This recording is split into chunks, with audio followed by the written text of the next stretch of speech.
this episode of China Unscripted, Jiang Zemin is dead, but his legacy lives on, and it's helping the party crack down on protests today.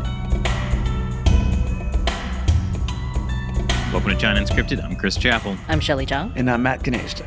And, well, I think you know what we're going to talk about. There's obviously some pretty big news that has happened.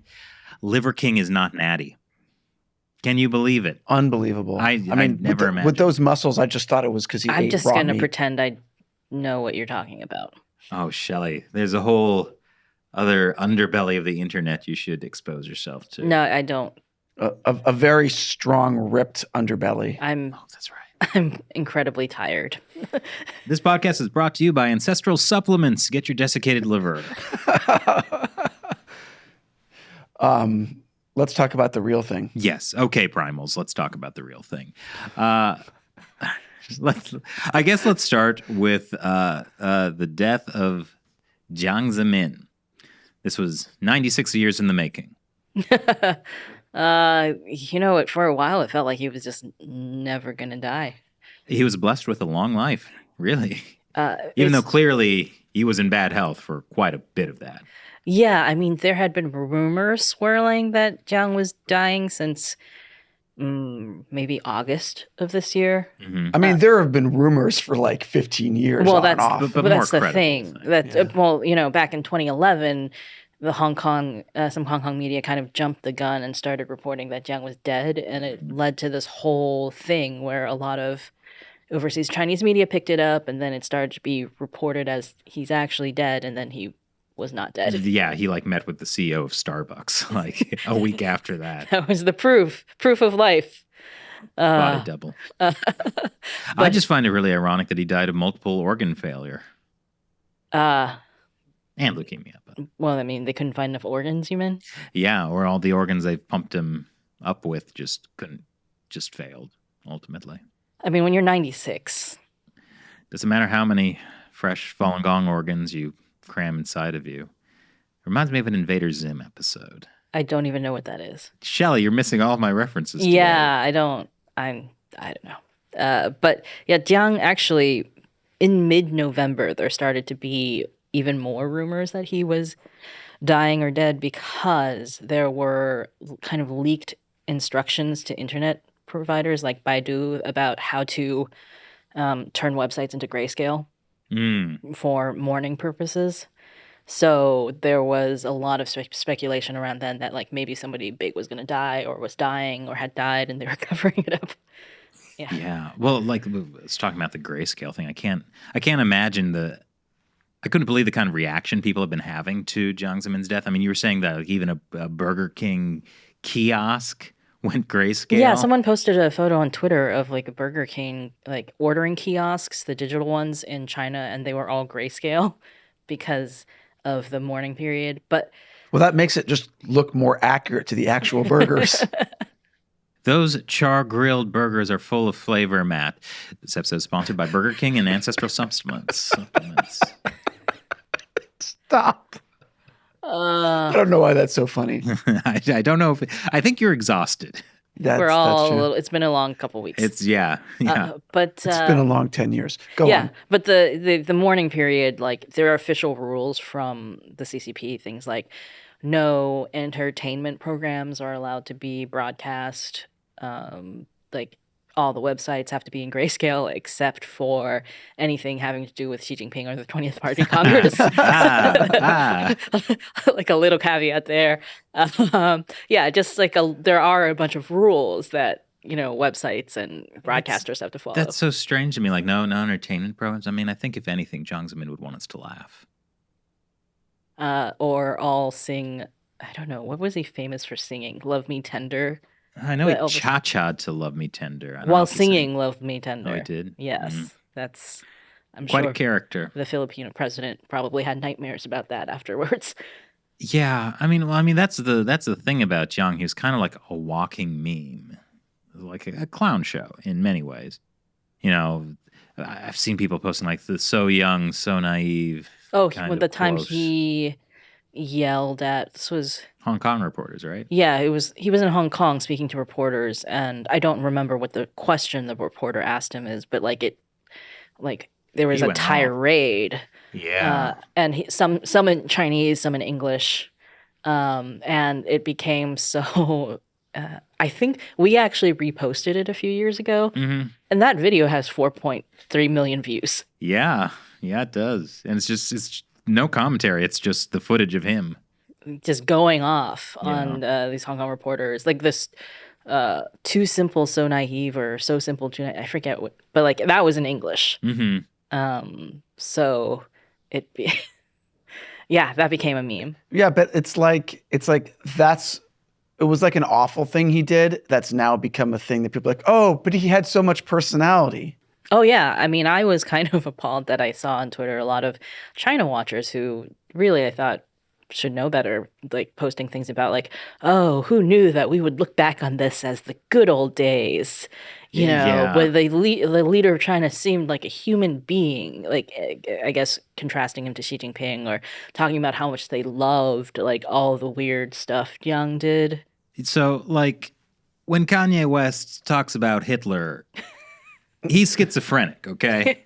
When these people talk about praising Jiang Zemin, what's their excuse? Well, I think there is.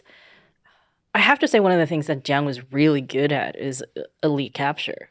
Yeah. Like he knew people love, people love a show, right? So he kind of, people kind of knew, he knew that people enjoyed, and I think he just had that kind of personality too. And he knew English. Yes, he had like party tricks, like he could recite the Gettysburg Address, which I think he did to Mike Wallace on 60 Minutes. Oh, that was another thing that like because he took an interview from 60 Minutes that was seen as like, oh, he was so open and he was willing to talk about, like he talked about like I think this was 2000 or something like that, or 2001. So Mike Wallace asked him about, why they were persecuting Falun Gong. And the fact that he was willing to answer a question was seen as, oh, amazing. But like he answered the question by calling Falun Gong a cult. And basically, Mike Wallace was like, but, you persecute people who practice religions like Falun Gong and Christians and stuff like that. And Jiang was like, no, Christians are totally different. And then Mike Wallace was like, you don't persecute Christians? And Jiang was like, no, we do not persecute Christians. And then he was like, but of course, Christians have to follow the law. So if any Christians break the law. So he was just lying the whole time. Mm-hmm. But that's seen as somehow like, oh, a proof of China's openness. Yeah. Is it that he's openly lying? That he's openly lying. Openly lying. Yeah. So speaking of elite capture, like one of the people I think that was well captured by Jiang Zemin and more broadly by the Chinese Communist Party was U.S. Senator Dianne Feinstein, who just posted something on her website on November 30th, like basically mourning his death, calling him his quote, he showed himself to be an intelligent and joyful man. There is that photo of Jiang singing karaoke with Dianne Feinstein and Willie Brown, who was the mayor of San Francisco at the time. Yeah, dear. well, because Feinstein and Jiang Zemin also, like, they had a relationship before he was president because San Francisco and Shanghai were sister cities, and they used to do that sister city relationship. And Feinstein and her husband made a lot of money in China. Oh, yeah. Richard Blum, I believe, or Bloom. He's like a billionaire. A lot of that through China. It's like kind of terrifying when you dig into like U.S. officials' relationship with China and how they gain financially from it. Like it's pretty dark. The scope of the CCP's infiltration into the U.S. is staggering. It's kind of hard to just summarize in a few. Right. And a big part of that was getting China into the World Trade Organization, which Jiang Zemin spearheaded because he was the leader at the time. And it's so strange. It's being talked about like, oh, what a good thing that was. And like that was awful for the whole world. I mean, just because the Chinese Communist Party has broken, dozens of World Trade Organization rules. It manipulated its economy to drive out American businesses. They put subsidies when they're not allowed to have subsidies. They have restrictions on U.S. goods when they're not allowed to do that. But here's the thing, and I think Jiang Zemin realized this, that the World Trade Organization has certain requirements for getting in, but there's no provision in the World Trade Organization for kicking out a member state. So basically, Jiang must have realized, like, once I'm in, there's no way they can kick me out legally. And if they do, we can sue them and use like lawfare, essentially, which is like legal warfare, to stop them from imposing consequences. And that's been incredibly successful, that strategy. I think that, Jiang's weird personality also gave a lot of these, U.S. officials or other world officials cover to embrace China and the CCP. Remember, Jiang came to power. He was appointed General Secretary of the CCP in 1989 by Deng Xiaoping. Yeah, like 3 weeks after the massacre. Yeah, and because he he supported it. Yeah, and he was there. Well, because he was able to put down a student demonstration in Shanghai. Mm-hmm. And he supported Deng and the hardliners' policy of like putting down the student demonstrations. So he was replacing Zhao Ziyang, the general secretary who went to Tiananmen Square and tried to beg the students to leave before the tanks came in because he knew what was going to happen. And then, whereas Jiang Zemin also knew what was going to happen, but didn't beg the students to leave. well, I mean, he was in Shanghai at the time, but the whole thing was that Deng decided he needed to replace like a patsy like Zhao, who was, trying to save the students' lives, with somebody who would just obey instructions, right? Mm-hmm. Like, While also not being like sort of a Li Peng hardliner who wouldn't have pushed the economic reforms that Deng, that was Deng's thing, the whole reform and opening up. yeah, Jiang also went along with that. yeah. Although Deng had to reprimand Jiang in like '92, Deng's like Yeah, southern on his tour. southern tour. Yeah. Because, he said something like he went to Shanghai, Jiang's power base, and was like, the pace of economic reform isn't keeping up, and the central leadership, wink, wink, is to blame. I don't know why he said the wink, wink sounds. But, Deng had a personality too. Yeah. Like he wore a cowboy hat. Look at that, so Western.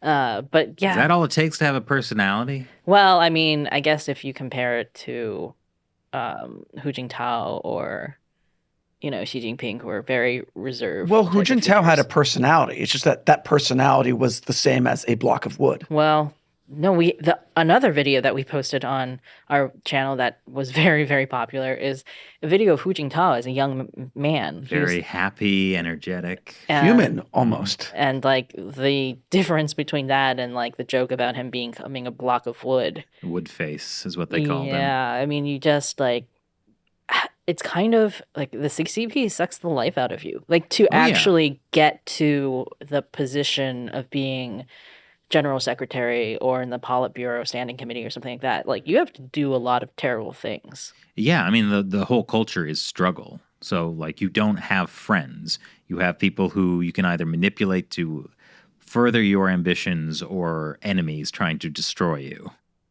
And sometimes you're not sure which is which. Yeah. So this whole nostalgia about Jiang is so strange because, I mean, he committed crimes against humanity. He's responsible for, like, launching really the organ harvesting of prisoners of conscience to what it is today. He was able to, with his persecution of Falun Gong, he basically set up the police surveillance state that is now being used to persecute Uyghurs. Zero COVID would not be possible without the system he set up.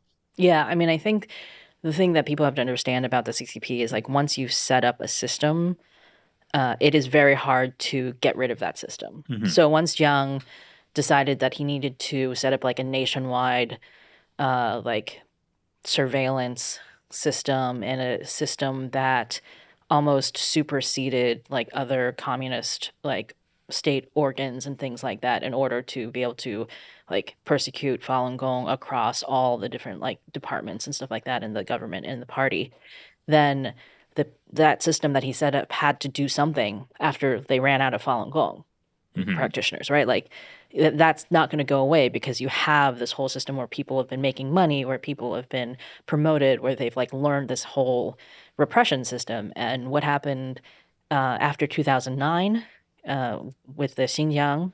Yeah, I mean, you can't let protest? all that training go to waste. Yeah, so then like it moved to essentially persecuting Uyghurs. And people have written, I think there was an article in the Jamestown Foundation about this, and there was an article from China Change that looked specifically at the fact that there are people who rose up through the ranks persecuting Falun Gong who were then transferred to Xinjiang to persecute the Uyghurs. So it's literally the same people, the same system being used all over again on a different group. And now with zero COVID, you have the beginning, like that being used on a nationwide scale. So, yeah, I mean, I think there's a lot of nostalgia, not just on like the Western, like, oh, Jiang was a wacky guy who combed his hair at, in front of the King of Spain. Yeah, and like did all this like weird karaoke all the time and stuff like that. But also there's nostalgia on the Chinese side. And it's kind of a pointed thing where it's like comparing life under Xi Jinping and life under Jiang Zemin. And the idea was like, oh, things were so much better in the good old days. Shit, not if you were a Falun Gong practitioner. Oh yeah. It's interesting that like Jiang's persecution of Falun Gong was not mentioned in his official obituary. That is interesting. Because he wasn't successful, I think. I mean, he was to some degree successful, but I think not. I don't know if that's hoped. what it is. I mean, that requires a lot of thought and analysis. I think he was humiliated because he initially said that he could get rid of Falun Gong in 3 months, and he failed so badly to get rid of Falun Gong because the sort of strength of the community was so much greater than he anticipated. I could imagine it's like also a decision like they don't want to really call attention to that. Then like it's like, oh, this embarrassing defeat of Jiang Zemin. There could be a lot of other reasons. Well, I agree with that, but I also think I'm right that that's an important reason. And I hear that you think you're right. I hear that you hear that I think I'm right, but let me tell you. But I think that a lot of this nostalgic about Jiang, like people don't really remember what happened. No, definitely not. I mean, a lot of the people were probably only born in the late 80s or 90s or whatever. Like, we're not alive. Yeah, I mean, it was a time when like after Mao, like you could actually make some money. And that meant like people could buy things, and like it was like objectively there was an improvement in the quality of life. Yes, if you compare it to what it was under Mao, there was an improvement generally. Although China's entry into the WTO and the turning of China into the world's factories also exacerbated a huge rural-urban divide. Also, massive pollution that is probably going to completely destroy the country now or in the next 10, 20 years. Yeah, there was a Chinese a Chinese commentator, Wen Zhao, who compared it to it seemed like the good life was happening under Jiang in the 90s and early 2000s, but it was like borrowing off a credit card. Yeah. And now you have to pay the debt. Yeah. And well, so that's the issue, like especially for a lot of young people, people who were maybe like just born in the early 2000s, like their parents had done better. And now they're getting to the point where like there are no jobs for young people in China anymore. Zero COVID is a mess. So they just have this general idea that like, oh, things were, better for my parents back then. Things are really bad now. And they don't understand that everything that's happening today is a result of Jiang Zemin. But can't you just get a new credit card and transfer your debt balance? I think that's what the CCP is hoping that they can do. Until they can, like, the environment is so completely destroyed, they don't even have any water. Yeah, and I think things like, China, like a lot of people did have a better economic life, but also it was like a terrible, difficult transition for a lot of people with Yeah, I mean there was still huge wealth discrepancy. I think like still like 700 million people make less than $10 a day. Well, China's still very poor. And think about all the like rural people who were encouraged to move to the cities after China entered the WTO and became this world's manufacturing hub. There were all these people that for decades were doing this like almost slave labor, even though they were paid, but paid minuscule amounts, forced to essentially live on campus at the factories. Long hours, no crazy unions, hours, no rights. No unions. I mean, China has an official trade union, but they're designed to make sure people don't unionize. And yeah, just like horrible, unsafe conditions and making all this cheap stuff. And at the same time, like, young people who had kids like had to leave their kids back in the countryside with the grandparents, and like it just destroyed these families, ripped them apart. put people in horrible conditions for a really long time. I mean, U.S. companies look at this positively because so many companies were able to get the same products for so much cheaper.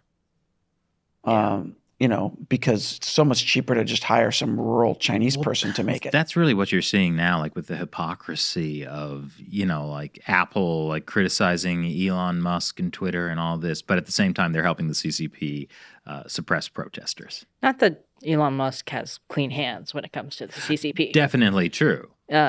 But yeah, the Apple airdrop thing was kind of disgusting. They did the same thing to the Hong Kong protesters too. There was, an app that helped people like identify where the police were, and then Apple removed it from the App Store. Yeah, because it was violating something conditions, and that the airdrop thing. Just explain that because you didn't. Oh, that they basically disabled mass airdrop sharing for a certain amount of time because people. Like, I forget, it was like 10 minutes or something like that. Like, because people during the protests were spreading the protest by just like airdropping everybody within a certain, as far as the geographic radius could go. Because then you could, we experienced this in Hong Kong too. Remember where we would occasionally just like get airdrops randomly get airdrops of like there's going to be a protest on this date and time, or like some kind of document of grievances or something like that. And so that was happening in China, and so Apple basically disabled that ability. Yeah. So really, like the story of Jiang Zemin and the CCP broadly is like this oligarchy in the West and in China becoming very rich and powerful, and everyone else getting completely screwed. I mean, the gutting of American manufacturing, the fact that, Michigan auto workers were suddenly competing against slave labor in Shenzhen. I mean, people don't even know about this, I think, a lot in China, but there were riots in the countryside in the 90s under Jiang because of the income inequality issues. Yeah. Oh, and then there was also like that blood transfusion scheme that got everyone AIDS. In Henan. Well, yeah. Yes. Just lots of bad things happened under Jiang. That wasn't Jiang specifically. Yeah, I'm just remembering like there's just so much horrible things that have always happened under the Chinese Communist Party rule. I mean, again, like I think it is interesting that poor schizophrenic Kanye West had his insanity, and like people are like, oh, what a monster talking about the Nazis like that. Well, we're currently so many politicians and institutions and businesses are just happily in bed with the Chinese Communist Party. And it's like, never again. Actually just kept happening. Well, but the difference now is that we can make money in China, Chris. Actually, I want to talk about the corruption, if that's okay. Sure. That under Jiang, I think, because that is something that a lot of people don't realize. Oh, yeah, I get where you're going. Yeah, that part of the whole thing with China going to the WTO and all of a sudden, all this like foreign direct investment coming into China, like all this foreign money going in. Jiang, basically because he had no good power base at the time, he essentially stayed in power. Just to expand on that, he didn't really have a good power base because he wasn't supposed to be the leader of China. Yeah. Like he was kind of in Shanghai. He didn't have power in Beijing. He was just sort of like this compromise between these different factions in the Communist Party to be like. And he jumped up too fast, essentially, to before building a power base. He was a little too young, too naive. Not very simple guy, though. Pretty conniving, actually. But he essentially, the two things he did to build a power base was, one, he started the persecution of Falun Gong, which meant that he could promote people, establish this nationwide super security state, and then promote his people to be in charge of it and build a power base that way. And the other thing he did was he allowed rampant corruption to happen in the CCP. Like under Mao, even under Deng, there wasn't enough money coming into China for like CCP officials in general, both low-level officials and high-level officials, to like make it rich, to be really corrupt, right? Under Jiang, like all this Western money is being pumped in CCP officials, their family members, they really cashed in. Yeah. So when we talk about like all the corruption and like, these CCP officials being found with like gold bars in their homes or like 100 mistresses or like all of these crazy stories, this is possible because Jiang fostered this culture of corruption so that he could maintain power within the CCP. Which is why Xi Jinping was able to use an anti-corruption campaign to go after his political rivals tied to Jiang, because they were objectively very, very corrupt. Yeah. I want to add something to what you said about the corruption, because you mentioned that Jiang had created this sort of security state. And he had created what's called the 610 office on June 10th, I guess, 1999, to be this organization, this Gestapo. And like it came at a time where like the 80s and the 90s to some degree were a time where a lot of people in China thought that there could be reforms and move towards more of a rules-based, law-based system. But the creation of the 610 office, which in and of itself was outside the government's control. I mean, the Tiananmen Square massacre was also like the end to the idea that there would be political reform. Yes, but I think the impact of having the 610 office is not to be understated, because when you create an organization that is specifically outside the purview of government and has enormous power, then you're creating a system that is meant to be outside the rule of law. And then when you start giving it lots of power to persecute people who haven't committed anything that would have been actually considered a crime under a normal rule of law system, then you just start moving further and further away from that government's ability to have rule of law. Like if you say, okay, well, the Constitution guarantees freedom of religion, and then you go after someone for practicing their religion using this extra legal organization that really in reality has the authority to do that, then there's basically no way to move towards a proper legal system. And in fact, as time goes on, the very existence of this moves the entire country further and further away from any kind of proper legal system. And so I would say the impact of Jiang Zemin using this to build his own power base with this security system is like the impact directly made it harder and harder and now impossible for the Communist Party to ever have rule of law. I just think that's a legacy of Jiang Zemin, where a different leader could have possibly moved things in a different direction. He specifically moved them away from a legal system. That's what I have to say. Well, I mean, definitely it's clear that the Communist Party controls society and the government is just sort of an appendage it uses. Yeah, I mean, lots of stuff in China sits outside of the government. Like the military is a Communist Party branch. It's not part of the government. How Jiang started the whole like strengthening the military thing too in the 90s. Yeah. But yeah, I see what you mean though, because China didn't really have a legal system in some ways until the 80s. Mm-hmm. They started to be like, oh crap, we need to start developing this actual system. Right. And then lawyers like Gao Zhisheng and Chen Guangcheng were like inspired by this idea that, maybe we can help, build the legal system if we become lawyers. They did the barefoot lawyer thing, which is kind of a reference to the idea of barefoot doctors going around spreading medicine. Yeah. And it worked for a while. Mm-hmm. Until they started challenging the CCP. Yeah, that's the problem with the rule of law. It means even the government and officials have to abide by the law. Yeah, so I think that is a good point, Matt. That thank you, Shelley. the legal system is getting further and further away from what it could have been, right. And also because the 80s were that whole a lot of things were beginning to get more open because Mao had died, and now right. There was the possibility that the CCP could have gone down a different route than it did. Right, like look at Hong Kong in the last 2 years.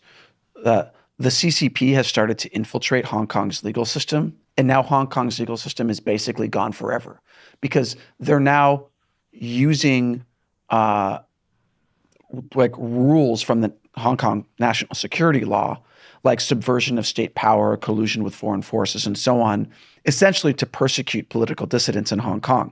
And once those things are actually, once they've begun to happen, like once you're able to lock up people like Jimmy Lai and lock up people like Joshua Wong and so on, who never committed real crimes, they've only committed political crimes, then good people who want to be in that legal system no longer want to be part of it because they know that they're going to be overruled or they themselves could be persecuted for trying to be fair and just. And so very quickly, we've seen Hong Kong's legal system get corrupted by this Communist Party mentality. Interesting you mentioned Jimmy Lai, because the latest thing that's happened with that is Jimmy Lai has been trying to get a British attorney to be able to represent him in his national security law case. And there's been this fight where the Hong Kong government has been trying to prevent him from being able to use a British attorney. And then the Hong Kong court ruled that it was okay for him to use this British attorney. And now the Hong Kong government has asked the CCP to intervene and interpret the national security law, hopefully on their side, right, to keep Jimmy Lai from being able to use this attorney. So that's infuriating. I mean, that is like literally what you're talking about. Yeah, right? yeah, no, it's and also they delayed his trial, so which is arbitrary. I mean, you're right to there's no right to a speedy and fair trial in China, including Hong Kong now. Yeah, that's quite. I mean, it's appalling and terrifying to watch that happen. And so, you know, given that there was legal reform under Deng Xiaoping, it's Jiang Zemin's legacy that has ensured that China's legal system has been completely corrupted forever. Yeah. I mean, not that Deng was a great guy. Like, I feel like the thing about general hostility is that we're not going to look back on Deng either. Yeah, right? yeah. I mean, it's just that, like, in the 80s, largely led by Hu Yaobang and Zhao Ziyang, there was, like, these guys were actually pushing for some kind of political reform. And then the rest of the party, kind of like just a little bit. But then the rest of the party was like, nah, and purged Hu Yaobang. And then purged Zhao Ziyang. I mean, like, Hu Yaobang also, he wasn't, like, asking for democracy or anything like that. Like, these are all CCP people in the end. So, like, in their actions, the CCP always has to come out on top. Zhao Ziyang may be an exception to this because he basically sacrificed his political career and freedom to try to prevent the Tiananmen Square massacre. Yeah, I mean, he spent the rest of his life under house arrest. Yeah, like literally. He went from being like the guy who was going to succeed Deng Xiaoping to house arrest for the rest of his life. Yeah, he literally, right after leaving Tiananmen Square, was put under house arrest. Yeah. And he died in 2005 under house arrest. Yeah. So, in a way, I guess you could say that Zhao Ziyang made a choice there. Yeah, and like, you know, we were talking about with Hu Jintao, like just how in this system, like you never know who your friends are, you know, like everyone's enemy. Like once upon a time, these two guys were considered Deng Xiaoping's left and right hands, and he was completely willing to throw them under the bus. Wait, who was? Hu Yaobang and Zhao Ziyang. Oh, they were called his you know, left and right hand, and then yeah, he was fine throwing them under the bus for, you know, ultimately preserving the totalitarian grip of the Communist Party itself, and then put Jiang in power, who then created the mess we're in today. There is one more thing that Jiang did that I think a lot of people don't know a lot about. I see it in the notes. Yeah, which is that he led a crackdown of the one-child policy in 1990. And this kind of directly led to China's demographic collapse that we're seeing right now. Yeah. Because the one-child policy technically had been in place since the late 70s, but like the enforcement was in the beginning, it was very light. Even during the 80s, like it was kind of like in different places, you'd find different levels of enforcement. But by the 80s, they had developed a system where like women had to have their periods monitored by the workplaces. And once you had a kid, you had to apply to have a kid. And then once you had a kid, like they would insert an IUD into you immediately so that you couldn't have more kids. And there are a bunch of other things that are already set up, but there were still a lot of holes in the system. And Jiang led like kind of a nationwide, I guess, attempt to strengthen the one-child policy and make it more strict. And that led directly to things like there was a county in the Shandong province called Guan County, which in 1991, they were reprimanded by the Shandong provincial leadership for having too many births in their county. So they decided they would have, the party leader of that county decided they would have a campaign of 100 childless days. So 100 days, no babies, which meant that if you were already pregnant, forced abortion. If your kid was born in those 100 days, they literally killed babies. Like, this is something that didn't come out until many years later, but it was like a brutal massacre of, any baby that was born during that time. Like, people were trying to hide their kids. It was like a really terrible thing. And this was directly because of pressure from the provincial government, because of pressure from the national central government, because there were too many births happening still under the one-child policy. But, Jiang, he was such an intelligent and joyful man. But actually, like, the long-term consequences, right? The credit card debt of, even if you're not horrified at that from a human level, like, the long-term problems now are that, China is, the birth rate is so low that they are not able to essentially replace the population. And I think the projections are that by 2100, like 2100, that like China's population will be half Wow. of what it is, 730 million people. And, that's not even including any kind of like famine caused by like natural disasters from like not having water anymore because they've polluted the country so much. Yeah, I mean, like, that's a long way away, so we don't know what'll happen in 80 years, but the population's already started shrinking. Yeah.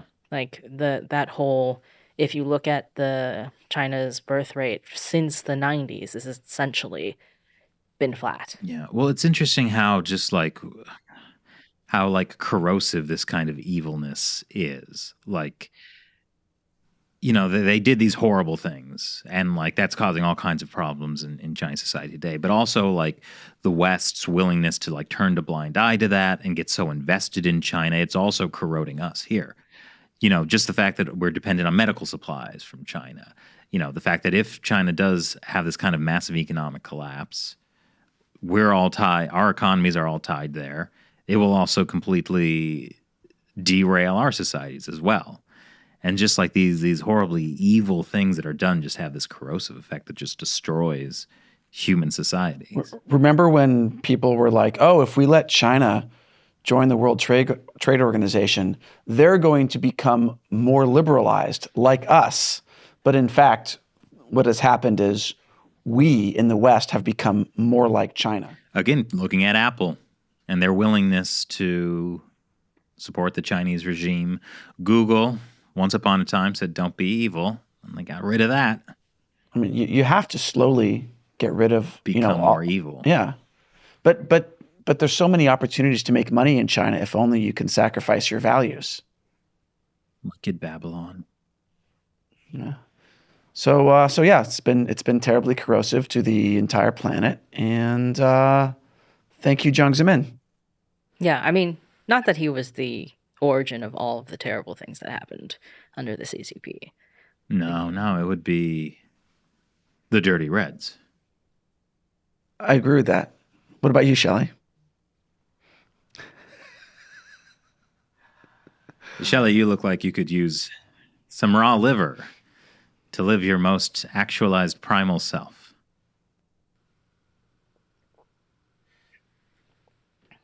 Okay, fine. Let's talk about the protests. Well, I mean, this does kind of carry on directly from the Jiang Zemin thing, because zero COVID is, a result of, like, it wouldn't be able to exist without the security apparatus Jiang helped build, particularly internet surveillance. Yeah, I mean, which the West also helped China build. It's interesting because I think that anybody who was head of the CCP during the time when the internet was starting to happen would probably have built the Great Firewall. Like the CCP just could not last without that type of information suppression.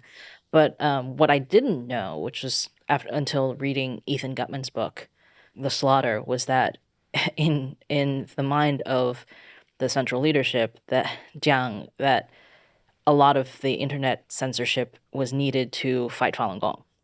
Because he had interviewed Hao Fengjun, who was a Chinese defector who had been a 610 police officer. And from Hao's basic testimony was that the beginning of a lot of these internet censorship apparatuses was because they were trying to fight Falun Gong on the internet. And so that just goes back to that idea of how these when you turned a blind eye to evil, like what was happening with Falun Gong, that just has so many consequences down the line that is now affecting us. If people had actually done something about crimes against humanity in China, that. Basically, it's just, they turned a blind eye and then China became the Orwellian surveillance state. If there had been... And then they used it on the next group, the Uyghurs, and now they're using it on the next group, which is basically every person in China under zero COVID. And, that destroys their economy, which then hurts us as well. It's when you turn a blind eye to evil, there are consequences. Yeah, but there's really no reason to speak out on behalf of Falun Gong if you're not Falun Gong. Or if you're not a Uyghur, Right. And hey, wasn't Jiang a reformer? What a mess. So anyway, yes, the internet censorship was developed in large part because they needed a way to block Falun Gong websites from spreading information that was counter to the propaganda narrative. I had no idea. I mean, although, even Cisco and they're looking at opportunities to help sell routers and equipment to China to build the firewall, had a PowerPoint presentation where they acknowledged essentially that one of the reasons that the CCP wanted to build the internet security was for to persecute Falun Gong. I mean, it's in a Cisco PowerPoint. I saw the slide deck and it was something like this can assist in monitoring groups like Falun Gong, and there was actually a lawsuit about that, but. What I recall is that Cisco was able to avoid the lawsuit on some kind of technical grounds. So they're not held responsible for anything like that. They just helped China build the firewall. No problem. I mean, they didn't technically, they just sold them a bunch of stuff. They just sold them the tools. And taught them how to use it so they could build the firewall themselves. Yeah, it's just because the U.S. gave the Taliban a bunch of weapons and military training doesn't mean... Oh, you mean in the 70s? Yeah. Okay. I was I don't know that the U.S. purposely gave the Taliban weapons, but I was thinking of... Yes, yeah, exactly. Yeah. Oh, yeah. That too, just leaving them a bunch of weapons. We are in a horrible timeline, aren't we? Yeah. Where the Liver King isn't natty. Yeah, that's truly the tragedy. But I think we were trying to talk about the white paper protests. Oh, yeah. Well, I mean, that's one aspect of the protest. Yeah, it's interesting because this was also something that they did in Hong Kong. Holding up the blank sheets of paper? Yeah. And now protesters in China, I don't think it's, considering the censorship in China, I don't even know if the people in China knew about the Hong Kong white paper protest. And it kind of has a different meaning, the idea that everything is being censored, so we'll just hold up blank pieces of paper. Yeah. In Hong Kong, it was post-national security law that they started doing So it was the individual slogans in Hong Kong were being banned on national security grounds. Well, right? I don't think they had started that yet. It was just people were can you arrest me for holding a piece of paper up? Yeah. And the answer is yes. Yeah. So same thing in China, right? Holding up a white piece of paper. But I am very impressed that people are willing to do that because, now we have reports that people are, because of phone geolocation and different things, people are already being called into police stations and warned off. If the police discover that your phone's GPS signal was in the vicinity of a protest, they may visit you at your home, a day or two later. Which is a great extension of the technology they use for zero COVID, the sort of location tracking. And yeah, like what if Apple, instead of like limiting AirDrop, would like, I don't know, there's things they could do, like uncensor their phones or don't allow. I mean, surely there's something No, like but tech companies Apple could has do help. Apple has to follow the laws. Local laws. Yeah, in each region, lets them completely off the hook. I mean, what are they using their money for? Liver supplements? Like, what great things can you buy that you're willing to sell out humanity? Private Apple jets. Products? Or liver supplements. Yeah. You'll be living so actualized.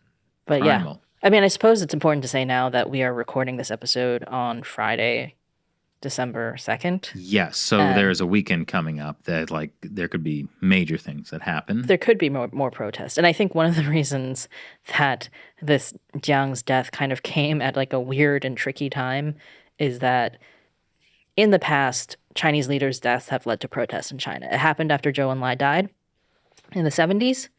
It happened after Hu Yaobang died in 89. That's the thing that triggered the Tiananmen Square protests. Mm-hmm. And so the CCP is probably, like, Xi Jinping is probably, like, not happy. Yeah, I mean, it's like, what a couple of days of China news it really has been. Sometimes it feels like things don't change for so long, and then suddenly All everything changes. All at once. Yeah. You see these, like, protests that haven't happened since the Tiananmen Square protests, which were nationwide in 89, and like suddenly you have these nationwide anti-COVID lockdown protests, and then suddenly Jiang Zemin dies and seemed like he would be around forever. Yeah, I mean now like they're definitely trying to clamp down on any more protests. Police are out en masse. Yeah, it's tricky to. You gotta let people quote unquote mourn Jiang Zemin, especially because the way that Xinhua has, in their obituary, has positioned him is that he was like a great CCP leader who, did all these great things. And we have to like, have his legacy go on in the spirit of the CCP kind of stuff. And also Xi Jinping is the chair of the Jiang Zemin Funeral Committee. Oh, delicious irony for general hostility.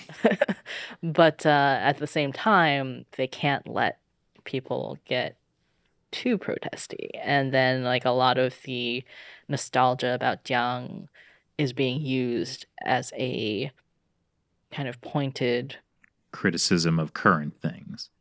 Yeah, well, the great thing about the surveillance state that Jiang helped develop is that they can let people vent during protests and not have the police be like, and not send in the tanks essentially like they did in 89. But because they now have essentially a digital record of everyone who went to a protest, if that person showed part of their face and or was carrying a mobile phone, they can just crack down later.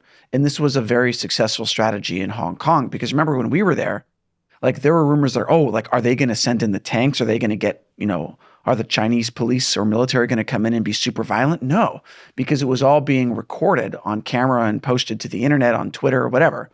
So the new strategy for cracking down on protests is instead of cracking down immediately, you kind of let them happen, not let too much police violence get captured on film, and then later you go after the people you think were protest leaders or you think might come out again, and then you can do things to them in private that are much more severe, and the world's not going to know about it.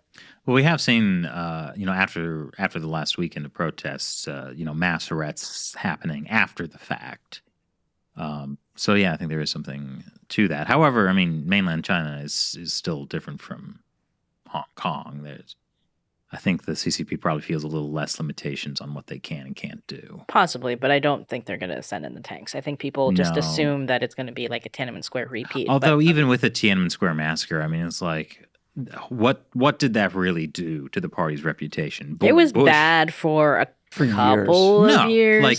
like a couple of weeks later, Bush sent a Oh, secret but delegation to quietly. China. Yeah, quietly, but saying, "Don't worry, it's not going to Yeah. affect the relationship." So they knew pretty straight away that they could massacre tens of thousands of students and really not have much of a blowback. I mean, I think the interesting thing about Tiananmen is that most people don't know today that the Tiananmen massacre basically came after nationwide protests. And you mentioned this, like all over the country, people were protesting in solidarity, but we only have footage of what happened in and around Tiananmen Square and Chang'an Avenue. And because Western journalists were there for Right. something else. right. And so if not for that actual video footage and photographs, like, because we don't know about the other massacres that happened in all these other cities. Yeah, many years later, Louisa Lim wrote a book about I think the People's Republic of Amnesia is what it's called, which is about the Tiananmen Square protest and all the other, and she kind of uncovered this story of another massacre that happened in Chengdu. Yeah, which in Sichuan but province. it didn't happen because, what do they say? Pics or it didn't happen, right? Yeah, and that's there were essentially how people view. There were eyewitness statements, including from people from the U.S. consulate, but then somehow, like, at the time, there were these statements, but then somehow after that, like, 30 years, people didn't remember. So all it takes is a few really good, really one great photo or video footage. And in the case of Tiananmen, it was Tank Man, really, that epitomized it. And, something that comes out of the current protests could be the Tank Man of the current protest era. And the Communist Party wants to make sure that doesn't happen. Well, arguably, the Sitong Bridge incident that happened in October ahead of the party congress. That was kind of Tank Man-y. People started calling him Bridge Man. Yeah, the guy who hung up these protest banners calling for an end to COVID restrictions and calling for Xi Jinping to step down, etc. And then he was arrested and disappeared. Just like Tank Man. But then, afterwards, people started posting those messages in places like public bathrooms, and they started doing all of this, both overseas and in China, all these protests. And yeah. Speaking of that and these current protests, I've heard people say that, there's basically no hope for China. People are so brainwashed. They're just all nationalistic little pinks. But I always disagreed with that because I feel like we just don't know. I imagine there was a lot of resentment against the Chinese Communist Party sort of simmering under the surface, and there's no way to really show it. But these protests, I think, really have demonstrated that is the case. It's like not all of Chinese society is not brainwashed. They know what's going on. Like we saw not just Bridgeman, but the response to Bridgeman. How many people, and especially Chinese people around the world, started posting those messages, or in China spreading those messages in the toilet revolution because they could put his messages up in toilets since there was no surveillance in there, hopefully. But then with these protests, we saw people saying, Xi Jinping stepped down, CCP stepped down. Like that was not even something that was said during Tiananmen Square. Like they were calling until the very end. Yeah. They were mostly calling for just like really modest political reform. It didn't turn into a pro-democracy protest until like in the last weeks of Tiananmen Square. Yeah. So, this just really shows that there's a lot going on in Chinese society that because of internet's surveillance and censorship, there's a lot more resistance to the CCP than I think a lot of people expected. Remember what Chen Guangcheng said to you like 3 years ago, Shelley? Yes. The Chen Guangcheng, the blind Chinese activist, he had gotten in trouble in China for trying to defend women who had forced abortions. And then he had been put under house arrest, escaped house arrest while blind, and made it all the way up to Beijing, and then made it to the U.S. embassy in Beijing, and then the U.S. got him out of China. We interviewed him in 2019, and he talked about how the perception of how Chinese people feel about the CCP is not true. Like it's exactly what you were talking about. That like the CCP wants everybody to think that like everybody supports them, and you might get like a mistaken view if you look at some of the more nationalistic young people who are outside of China, because a lot of their parents' money came from the CCP, that kind of corruption. But he said inside China, there are so many people who are very against the CCP. They just don't post about it online because they know they can't. Yeah. And also because of the mistrust, like communist systems always make people fear and mistrust and hate each other. So I know what a lot of people were saying, like after the Bridge Man, is like for them that was a moment of like, oh my gosh, there are so many other people who think like I do. Like suddenly they understood, like, oh, I'm not the only dissident. And I think these protests are going to be a big part of that. And I think what's interesting too is, you know, the Communist Party, their playbook is always to say, oh, these are just hostile foreign forces. And there was that one video we posted on our Twitter account of, you know, like somebody like telling the protest, oh, young people don't be, you know, misled by these hostile foreign forces. It was another young person. The full video was like this young guy who's in the middle of the protest, and he's like, there are anti-Chinese forces, foreign forces around us right now. And like people just weren't buying it. Yeah, and like I think one person was like, hostile foreign forces, what about Marx and like, Engels? Yes, they were like, what foreign forces are you talking about? Are you talking about Marx? Are you talking about Lenin, Stalin? And then there was like a huge kind of protest around, like then all the protesters were yelling about things like, we can't even access the foreign internet. We can't leave the country. How are these foreign forces supposed to, you know, how are they supposed to contact us? You know, like it was, and I like the guy there was a guy who was like, where are the foreign forces coming from? And then this guy yells, the moon.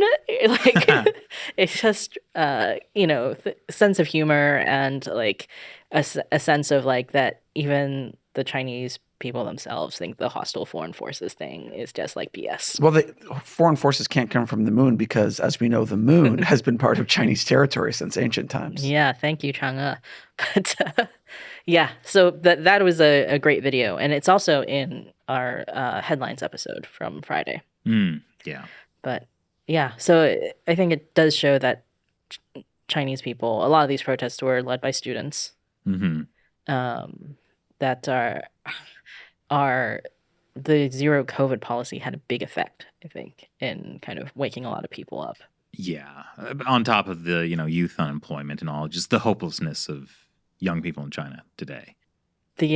So supposedly Xi Jinping told he had met with some European officials in Beijing on Friday, and according to comments from the European officials, Xi Jinping told them that the protests were, you know, mostly a lot of frustrated students, and that they were just sick of COVID after a few years. Right. So, and if you're upset about a virus, what you do is you go out and protest the virus. Well, and then he said something about how Omicron is less lethal than previous versions of COVID. And so these European officials are interpreting that as China is going to loosen its zero COVID policy. That message is being pushed so much. Well, there's actually some really interesting things that we can see that mean it might be happening. But like Xi Jinping saying this to European officials, of course the European officials want to believe this also because like they want to do business in China and because their economies are dying. Yeah, they were basically telling Xi Jinping like, you got to push vaccinations. This is killing us. And then she was like, oh well, I hear Omicron is less lethal, and he's like, it's killing you. Yeah, I mean, I think if China starts to loosen the zero COVID policy, I think the protests are going to be a big part of it. But I think the bigger thing is definitely the economic devastation that's happening that the CCP is desperately trying to keep under wraps.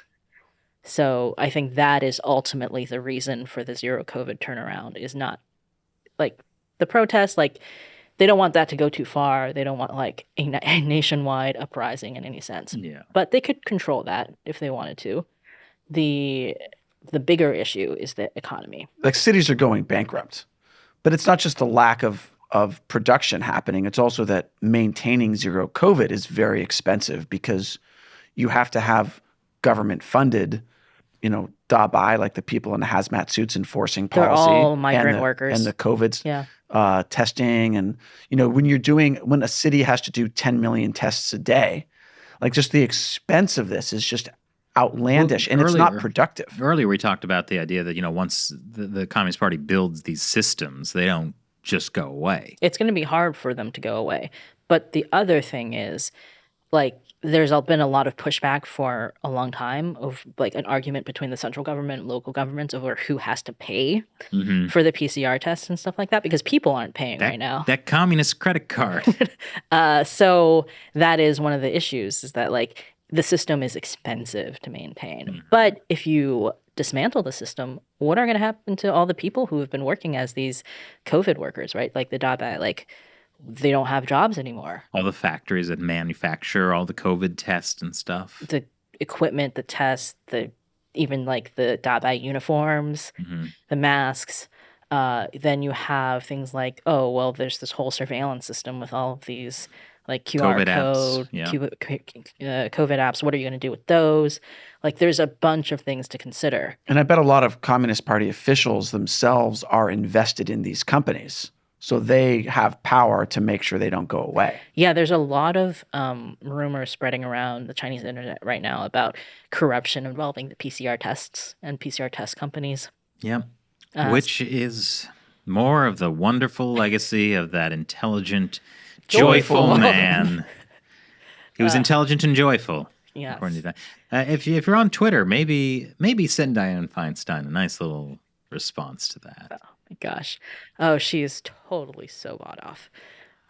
But yeah, so but like I do think that as cynical as we are about zero COVID ever being stopped, there are some things that are happening that indicate it could be happening soon. But like I don't think they're going to lift it all at once. It's going to be this gradual rollout. Like it's starting with the propaganda, where People's Daily started suddenly posting articles about how COVID isn't as dangerous. Like, Omicron doesn't seem to be as dangerous. Like a few months ago, they had an article about how long COVID was going to devastate the West. And then now there's an article that's like, long COVID doesn't exist.